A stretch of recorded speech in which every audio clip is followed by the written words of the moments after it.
Hi friends, welcome to my YouTube channel. నేను మీ మదన్. ఇప్పుడు మనం సీతంపేటలోని శ్రీ వెంకటేశ్వర స్వామి దేవాలయం వద్దకు వచ్చాం. శ్రీకాకుళం జిల్లా నుంచి పాలకొండకి ముందుగా మనం చేరుకున్నాం. ఇక్కడ మనకు శ్రీ వెంకటేశ్వర స్వామి దేవస్థానానికి దారి అని ఒక బోర్డు కనిపిస్తూ ఉంటుంది. ఇక్కడి నుంచి సుమారు 10 కిలోమీటర్ల దూరం ప్రయాణిస్తే శ్రీ వెంకటేశ్వర స్వామి దేవాలయాన్ని చేరుకోవచ్చు. ఈ దేవాలయం సీతంపేట గ్రామంలోనికి వెళ్ళక ముందే మనకు దర్శనమిస్తోంది.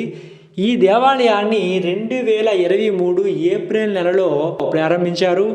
ఈ ఆలయ నిర్మాణానికి మొత్తం 10 కోట్ల వ్యయమైనది అయ్యింది. సీతంపేట అనేది ఒక పర్యాటక స్థలం. ఈ స్థలంలో ఇటువంటి దేవాలయాన్ని నిర్మించడం ద్వారా మరింతగా పర్యాటకులను ఆకర్షించే అవకాశం ఉంటుంది.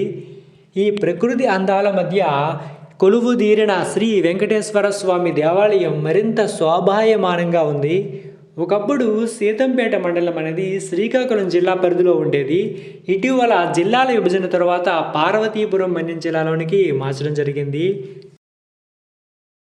ఈ ఆలయాన్ని చేరుకునేందుకు రహదారి సౌకర్యం కూడా బాగానే ఉంది. ఇక్కడ ఈ ఆలయం పక్కనే ఒక కళ్యాణ మండపాన్ని కూడా నిర్మించారు. తిరుమల తిరుపతి దేవస్థానం ఆధ్వర్యంలో చాలా జిల్లాల్లో ఇటువంటి ఆలయాలు నిర్మించారు. ఇక్కడ మనకు దగ్గరలో ఉన్న టీటీడీ దేవాలయం ఇదే కావడం విశేషం. మళ్ళీ వైజాగ్లోని రిషికొండ దగ్గర ఇటువంటి దేవాలయాన్ని మనం చూడవచ్చు. ఈ ఆలయానికి సంబంధించిన వీడియోని ఇదివరకే నా ఛానల్లో అప్లోడ్ చేయడం జరిగింది. అయితే ఈ దేవాలయాలన్నీ కూడా తిరుమల తిరుపతి దేవస్థానంలో ఉన్న ఆలయం మాదిరిగానే నమూనాన్ని కలిగి ఉంటాయి.